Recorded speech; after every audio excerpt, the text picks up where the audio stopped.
Hi ಸ್ನೇಹಿತರೆ, ನಮಸ್ಕಾರ. ಯುವ ನಿಧಿ ಫಲಾನುಭವಿಗಳಿಗೆ ಒಂದು ಹೊಸ ಅಪ್ಡೇಟನ್ನು ನೀಡಿದ್ದಾರೆ ಸ್ನೇಹಿತರೆ.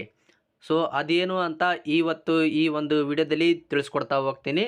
ಇದುವರೆಗೂ ನನ್ನ ಒಂದು ಯೂಟ್ಯೂಬ್ ಚಾನಲನ್ನು ಸಬ್ಸ್ಕ್ರೈಬ್ ಮಾಡ್ಕೊಂಡಿಲ್ಲ ಅಂದರೆ ಆದಷ್ಟು ಬೇಗನೆ ಸಬ್ಸ್ಕ್ರೈಬ್ ಮಾಡ್ಕೊಳ್ಳಿ. ಹಾಗೆ ಬೆಲ್ ಐಕನ್ ಮೇಲೆ ಕ್ಲಿಕ್ ಮಾಡ್ಕೊಳ್ಳಿ ಸ್ನೇಹಿತರೆ. ನಾನು ಮಾಡುವಂತಹ ಪ್ರತಿಯೊಂದು ವಿಡಿಯೋದ ನೋಟಿಫಿಕೇಷನನ್ನು ನೀವು ಪಡ್ಕೊಳ್ಬೋದು.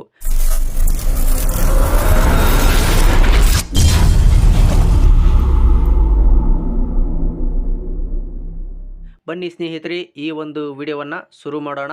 ನಾನು ನಿಮ್ಮ ಪೂಜಾರಿ ಶಿವರಾಜ. ಸೊ ಯುವ ನಿಧಿ ಫಲಾನುಭವಿಗಳು ನಿರುದ್ಯೋಗಿ ಭತ್ಯೆಯನ್ನು ಪಡೆಯೋದಕ್ಕೋಸ್ಕರ ನೀವೇನು ಮಾಡ್ತಾಯಿದ್ರಿ, ಪ್ರತಿ 3 ತಿಂಗಳಿಗೊಮ್ಮೆ ನೀವು ಸ್ವಯಂ ಘೋಷಣೆಯನ್ನು ಸಬ್ಮಿಟ್ ಮಾಡ್ತಾ ಇದ್ರಿ ಸ್ನೇಹಿತರೆ. ಸೊ ಇದರಲ್ಲಿ ಒಂದು ಬದಲಾವಣೆಯನ್ನು ತಂದಿದ್ದಾರೆ ಸ್ನೇಹಿತರೆ. ಅದೇನಪ್ಪ ಅಂದರೆ, ಯುವ ನಿಧಿ ಸ್ವಯಂ ಘೋಷಣೆಯ ವೇಳಾಪಟ್ಟಿಯನ್ನು ಬದಲಾವಣೆಯನ್ನು ಮಾಡಿದ್ದಾರೆ. ಸೊ ಅದು ಯಾವಾಗ ಅಂತಂದರೆ, ಸೊ ತ್ರೈಮಾಸಿಕದಿಂದ ಮಾಸಿಕ ಅಂದರೆ 3 ತಿಂಗಳಿಗೊಮ್ಮೆ ನೀವು ಸಲ್ಲಿಕೆ ಮಾಡ್ತಾ ಇದ್ದದನ್ನ 1 ತಿಂಗಳಿಗೂ ಸಲ್ಲಿಕೆ ಮಾಡ್ಕೊಳ್ಳೋದಕ್ಕೆ ಅನೌನ್ಸನ್ನು ಮಾಡಿದ್ದಾರೆ ಸ್ನೇಹಿತರೆ. ಸೊ ಇದು ಬಂದ್ಬಿಟ್ಟು ನವಂಬರ್ ತಿಂಗಳಿಂದ ಜಾರಿಗೆ ಆಗಲಿದೆ. ಓಕೆನಾ.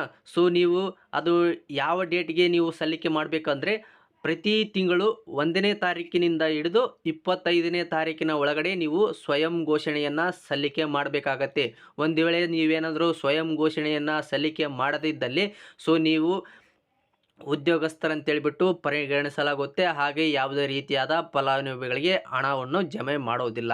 ಸೊ ಹಾಗಾಗಿ ನೀವು ಈ ಒಂದು ಯುವ ನಿಧಿಯ ಸ್ವಯಂ ಘೋಷಣೆಯನ್ನು 1ನೇ ತಾರೀಕಿನಿಂದ ಹಿಡಿದು 25ನೇ ತಾರೀಕಿನ ಒಳಗಡೆ ಪ್ರತಿ ತಿಂಗಳು ಸಬ್ಮಿಟ್ ಮಾಡಬೇಕಾಗುತ್ತೆ ಸ್ನೇಹಿತರೆ. ಓಕೆನಾ. ಸೊ ಯುವ ನಿಧಿ ಸ್ವಯಂ ಘೋಷಣೆಯನ್ನು ಸಲ್ಲಿಕೆ ಮಾಡುವುದು ಯಾವ ರೀತಿ ಅಂತೇಳ್ಬಿಟ್ಟು ಈಗಾಗಲೇ ನಾನು ವಿಡಿಯೋವನ್ನು ಮಾಡಿದ್ದೇನೆ. ಆ ವಿಡಿಯೋದ ಲಿಂಕನ್ನು ಕೂಡ ಕೆಳಗಡೆ ಡಿಸ್ಕ್ರಿಪ್ಷನ್ನಲ್ಲಿ ಕೊಟ್ಟಿರ್ತೇನೆ ಸ್ನೇಹಿತರೆ. ಆ ಒಂದು ಲಿಂಕನ್ನು ಕೂಡ ಕ್ಲಿಕ್ ಮಾಡಿಕೊಂಡು ನಿಮ್ಮ ಒಂದು ಯುವ ನಿಧಿ ಸ್ವಯಂ ಘೋಷಣೆಯನ್ನು ಯಾವ ರೀತಿ ಸಲ್ಲಿಕೆ ಮಾಡ್ಬೋದು ಅಂತ ತಿಳ್ಕೊಂಡು ನೀವು ನಿಮ್ಮ ಒಂದು ಮೊಬೈಲಲ್ಲಿ ಸಲ್ಲಿಕೆ ಮಾಡ್ಕೊಳ್ಬೋದು ಸ್ನೇಹಿತರೆ. ಓಕೆನಾ. ಸೊ ಈ ಒಂದು ಮಾಹಿತಿ ನಿಮಗೆ ಇಷ್ಟ ಆಯಿತು ಅಂತ ನಾನು ಭಾವಿಸ್ತೇನೆ. ಈ ಒಂದು ವಿಡಿಯೋ ಇಷ್ಟವಾದಲ್ಲಿ ಲೈಕ್ ಮಾಡಿ, ಈ ಒಂದು ವಿಡಿಯೋವನ್ನು ತಪ್ಪದೇ ಎಲ್ಲರಿಗೂ ಶೇರ್ ಮಾಡಿ.